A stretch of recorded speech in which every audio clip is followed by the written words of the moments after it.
Ladies and gentlemen, welcome to the B Graders. We're here again at the marvellous Sweet Remedy Cafe, and I've been overwhelmed, Matt. Overwhelmed by the amount of positive feedback and emails we have got. We've got them from interstate and internationally. We've had a lot of feedback about what we do and how we do it, maybe how we can improve it. Yes. There's always an expert somewhere. There's always an expert somewhere not prepared to put their butt in a sling and have a go themselves. So, but we'll take all suggestions.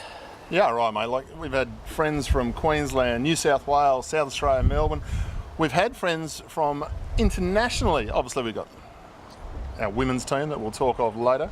But most importantly, we've had Singapore and Asia come calling. Now, a mate of ours, Alan Grant, who has been to WA over the last couple of years. Now, Alan is a journo, media guy who is an expat in Singapore. He writes for Second Wind magazine and also does some stuff for SpinnerAsia.com. Now, I got in touch with Alan and said, what's going on in Asia this week? Because we are getting a lot of people chime in and give us a bit of feedback. We've got the Tour de Phuket on in Phuket this weekend. Now, the reason I mention it is because we had a lot of West Aussies go to the Tour de Bintan last weekend, the weekend before.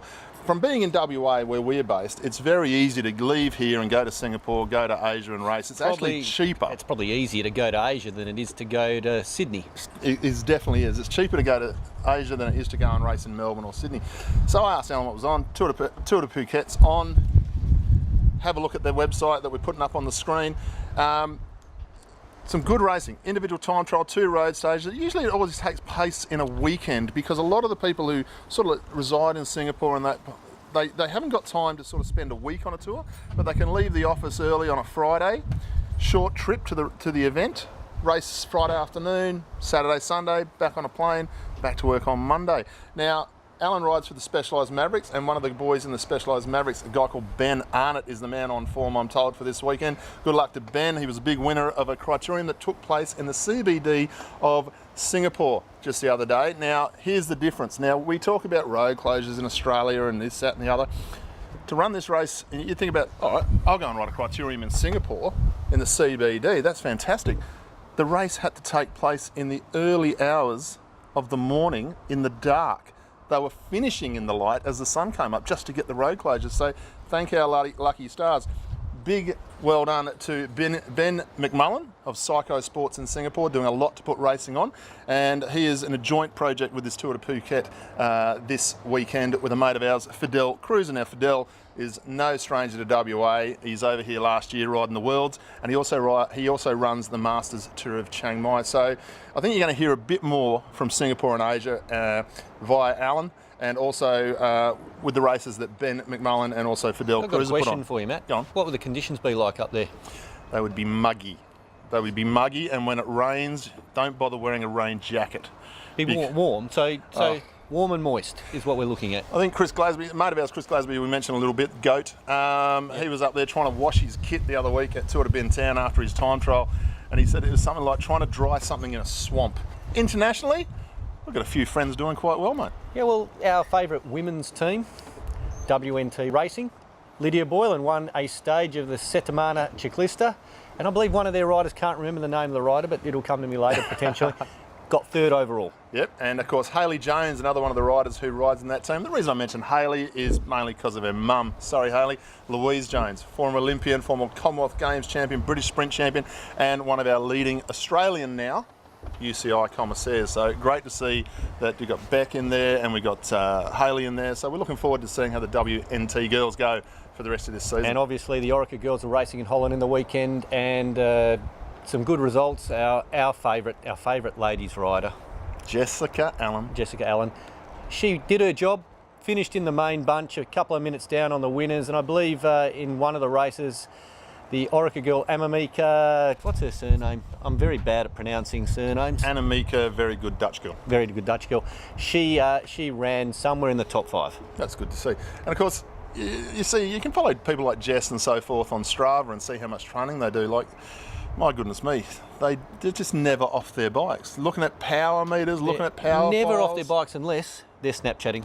Yes, you can't go training these days, even if you're one of the best in the world, without putting a Snapchat or an Instagram movie in place. Now, but you talked a second ago about power, Matt, and you know how much I like power. You do like a number? I've got 6 power meters. Jeez, it's... What? Yeah, I know. What the hell do you have 6 power meters for? I've got more than 6 bikes. Oh my God. Anywho. I was talking to a gentleman who was racing a couple of weekends ago at Pemberton, and he was telling me, geez, I had a really good race. I had a fantastic race. And I said, oh, that's good. What did you do? I got the best power numbers I've ever got. That's what you want? Fantastic. That sounds good. And he says to me, I said to him, sorry, so how'd you go? He said, well, I got dropped first time up Pump Hill. I said, well, how did you have a good race then? He says, well, I got the best power numbers, right bad. Ladies and gentlemen, if you get dropped first time up a hill in a 100k bike race, you didn't have a good race. No. You had a bad race. Doesn't matter if you had the best power numbers you ever had. There's only a few things that could have gone right there, or the few answers for that. 1, your power meter's wrong. Yep. 2, you're in the wrong grade. Yep. 3, a combination of all of those things. You're rubbish. If your coach is telling you that you had a really good day because your power numbers were fantastic, yet you went out the arse, your coach is lying to you. Get yourself a new coach. Get your money back. Get your money back. Unless, of course, he's telling you you had a good race because your power numbers are the best you ever had, and you were riding a time trial. Because if you're riding a race, you have to be able to do what the race dictates. That's right. You can't do what the numbers dictate. If you're a coach out there and you disagree with my friend's rant, Matt1@iinet.net.au, you can put your argument forward and I will refute it strongly. Hey, while we're on international bike races, even though we're on Pemberton, and Pemberton's in WA, it's not international. Did you see the stage win of Peter Sagan up the hill the other day? It was pretty powerful. Oh my goodness me. I'll tell you what, we haven't seen anyone ride off the front on the Poggio in Milan San Remo for a few years, but if anybody can do a Merckx X type attack, it's going to be Peter Sagan. And if anyone could descend Sean Kelly style down the other side of the Poggio, it could well be Peter Sagan. But he's already wearing the most recognisable jersey in the bunch. So the target, KHT jersey? Yeah, KHT, just down the road for all your accounting needs. He's got the big target on his back, hasn't he? He has got a target on his back. Jersey. And we're not talking about the Spitfire Wheels target either. No. Talking about targets, talking about jerseys to be won. This weekend here locally in Western Australia, we have the State Criterium Championship sponsored by Eddie Merckx Champ System, being run by Rochode Cycling Club, Dan O'Donoghue, as you mentioned, and also South Perth through Les. Now, what we want to talk about, we're going to take a little bit of time. Who are the favourites for the events this weekend? Well, Stephen Hall. Well, you pick an easy one there. The low-hanging fruit is there. The low-hanging fruit is there. I was able to pick it. You gave me the opportunity. Let me take it. Let's have a look at it. A-grade men. Stephen Hall, man on form. Theo Won on Yates, the weekend. Defending champion. Yes, Stevie did win on the weekend. A very good win indeed. Leighton Cook had a bit of a touchdown on the last corner. I hope Leighton's okay. I think he punched it on the last corner, and you can't do anything about that, mate. We've got Nick Graham Dawson fighting his way back to form. The man who's run first and first in the last 3 years. Luke Pledger, he was in the break the other day. Stung by a bee at Pemberton. He was stung by a bee. He wasn't well at Pemberton. Ended it up in hospital. Yeah, not good at all, but he was very good at the weekend. I'll tell you who was there. Just man of silky form. Haven't seen him in ages. Henry Morley. Oh, yeah, well, Henry Morley just bit of class up. there. He goes all right, does Henners. He just rocked up, made the break like it was just nothing. He was there, no problem at all. Tim Seller from the Saddlers boys. Lewis McRae, possibly. Who else is there? We've mentioned Hawley, we've mentioned Graham Dawson, Theo Yates. Graham Brown is trying to be coaxed into riding this weekend. Don't come out of retirement, Brownie. You don't need to. You've done enough. You had your last lap. Leave it at your last lap. Is Cam Meyer here? Cam Meyer. Well, he was at Bendigo at the weekend going very nicely. I think he won the major wheel race. He won the major fourth in Madison. Yeah, Sam Welsford won the major scratch race. Sam Welsford was second with his partner. And will Sam be back as well? That's another good question. Will those two be in town for this race? Rode with Cal O'Brien. I'm not sure. One thing though, to all the cyclists out there, nominations close on a certain day. All right, nominations close Thursday night, midnight WA time. Right. You don't have to wait until Thursday night to nominate. A couple of nights ago, there was only 15 riders nominated for the elite men's race. I'd like to think there's going to be 40, 45. If you've been racing B grade all year and you're not old enough to race Masters, throw your hat in the ring and find out what you can do in the big one. This is the biggest criterium of the season, the state championship. On the easiest course Perth has ever seen. No, that's not true. But it's definitely the best course. Best course. For spectators. Now, all right, that's the boys taken care of. Girls, who's going to win? It's a really hard question, and you know, it really depends on which girl. I'm going to put it out there. I'm putting it out there. Go on. Rebecca Mackey will win the state crit title this Sunday. Well, she's obviously one of the favourites, Matt. You know, We failed to mention the results from Pemden the other week because we got caught up on somebody's rant about commissarying. Theo Yates won the crit. Connor Lambert, lovely set of hair. Oh, red. He won the road race. Red. And Rebecca Mackey won both women's races. Back to form, won the crit, then won the road race. She wasn't the girl that went on the wrong side of the road, by the way. And then she's just come back from Oceanas, where she lost. I mean, she ran second. First loser in the time trial, and I don't know how she was in the middle of the bunch somewhere in the road race. Pretty good effort. Yes. She's obviously one of the favourites. I think you've got people like Mel Robinson's been in pretty good form too. So you know, if it comes to a bunch sprint, she's definitely a show. Yep. Who else have we got? Sarah Duffield. Well, you know, she's won 3 races this year, and just recently. At the weekend, there was a bit of a different women's race in the A grade women the other weekend. The round of the Ring Series, not many Ring Series events left to go. The race was won by Sabine Bird. Well done, Sabine. And she got up the road with Kylie Anticic. Hope I said that right, Kylie. I do apologise if I didn't. They lapped the field. You don't see many laps of fields taken these days, especially on Tech Park, particularly in the women's event, unless Emma Pooley turns up or somebody like that. Jess Allen, Emma Pooley go away together. I don't want to take anything away from the ride of the 2 girls that won. I think you did a magnificent job, but I think we need to look at the tactics of the other girls in the race that day and just say, I hope this weekend we just see a little bit more hard down the road racing from the women's bunch, because I think when the girls race flat out hard, they put on a great show. Absolutely. And I'm really some of the best races races around Tech Park I've ever seen have been women's races. Well and truly. So juniors, you got Tyler Lindorf, Connor Lay, a couple other boys, Kieran Scott in the under-19s, the under-19 girls. Smokey Dawson's boys. Well, he goes down, he's under 17. So we've got a number. You got Seb Barrett, Smokey Dawson's boy, Geordie. You got Ollie Bledden, you got Cortland Wood in the under-17s. In the under-19 girls, you got Mascaro v Haynes. Tough race. That's going to be a tough one. Because Jade Haynes, of course, she won the outright last year, put them all away. So that's something to look forward to. Under-17 girls, now of course they've come back from the Nationals having run second in the Teams Pursuit Championship. So you've got Dahlia Haynes, Danica Wiggins, Laura Hodges and Emma Lendrum all in that team, all going to be going nicely for the Under-17 Girls Championship. Then we've got the vets. You got the Matt Uptons, you got the Chris Glasbys, you've got the Luke Pledges who will double up. You got Brett Stapleton who will probably double up. You got Tom O'Neill. Brett Stapleton will, if he rides, because he's just had wrist surgery.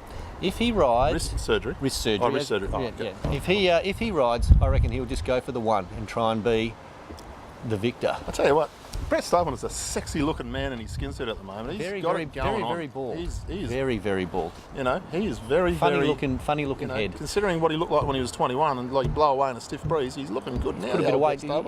He can do a few pull-ups. He's got a strong upper body. Now, the Ring Series has been one of the biggest successes in domestic cycling this summer. There's only a couple left. There's rumours there could be an encore Ring Series event after the last round in March. More information to come about that as time goes on. But we're looking at Stephen Hall is leading the men's, not going to be beaten. Mel Robinson leading the women's. Not going to be beaten. Mathematically, she could be beaten, but I just don't think it's going to happen. She seems to have the edge in the sprint finishes. She's very fast. She will finish high enough up in the women's race at the last ring. Yeah. Not to be beaten. Now, emails. We talked about emails at the start of the show. We've got a couple of good ones. You know, we asked questions the other day about disc brakes, and it's quite clear no one cares. But we got a beautiful email from an old mate of mine, former World Masters champion Danny Hennessy wrote us a beautiful email giving a great deal of point of view of the show and talking about content and that sort of stuff, which was very nice. He gave us a very solid opinion on his opinion of an organisation that we support, which is the Australian Veterans Cycling Council. Oh, he doesn't like them. He referred to them as rebels. As in the motorcycle gang? I don't think any of us are that hard at the AVCC. No. But what it does, and I'm not going to, I'll name Danny by name just for the name drop, and I won't necessarily go against what Danny's saying, because he's very much saying, hey, you know, the reason there's no numbers at CA is because of this Rebels thing over here. We don't see it as a Rebels thing. We see the AVCC as a legitimate club, and it's in a number of states around Australia. But the biggest thing with the AVCC is, I think Cycling Australia needs to take a leaf out of the AVCC book and start running more Masters races. You mentioned it last week. Well, I'm going to disagree groups. strongly with Danny. Danny, I'm going to directly talk to you here. AVCC is so strong because CA does sod all for Masters cyclists. Sod all. Sod all. If CA did something for Masters cyclists... CA would have more Masters cyclists. Correct.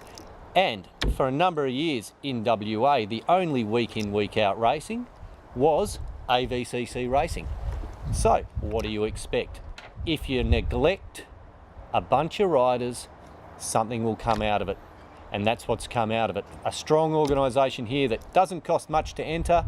Their races doesn't cost much for their licence, including the fact that they got the same insurance as the CA people.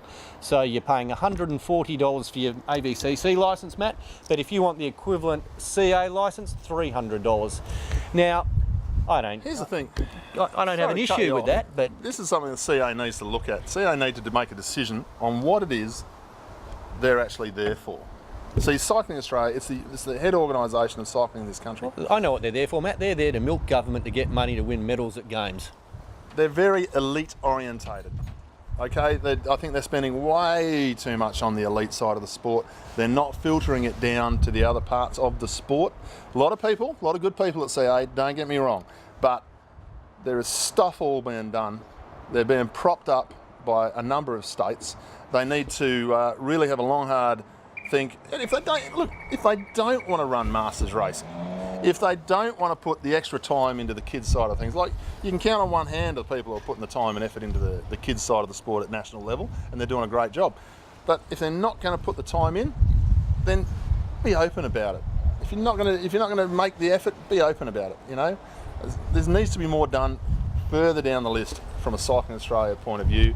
I think we're spending far too much putting people in positions of power who can talk a good story, but things have to be implemented. Now, who's going to implement them? Hey, maybe I'm not the bloke to be even speaking about it, but you know, I'm talking from a cyclist who's been in CA for many, many years point of view, and I think that's why people like AVCC are getting stronger. That's why things like cyclocross being run by mountain bike associations are getting stronger. That's why that's why you saw the Sportivo races are getting so much stronger. At the Crave mountain bike race on the weekend, because hey, they put something on, it was inclusive and it included everyone and had Masters as well as elite divisions.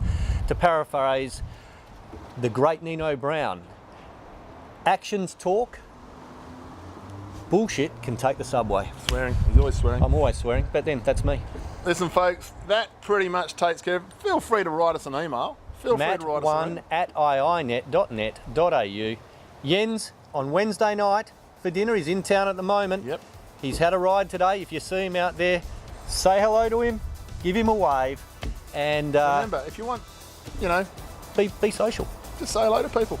Oh, there's a big push before we sign off, not too pro to wave. When you're out cycling on a bike path, nod of the head, waving the hand. I always give a little wave to people. Just all a of little those wave. of you who don't, go and take up something else. That's it. Golf. Golf is your sport. See you later. See ya.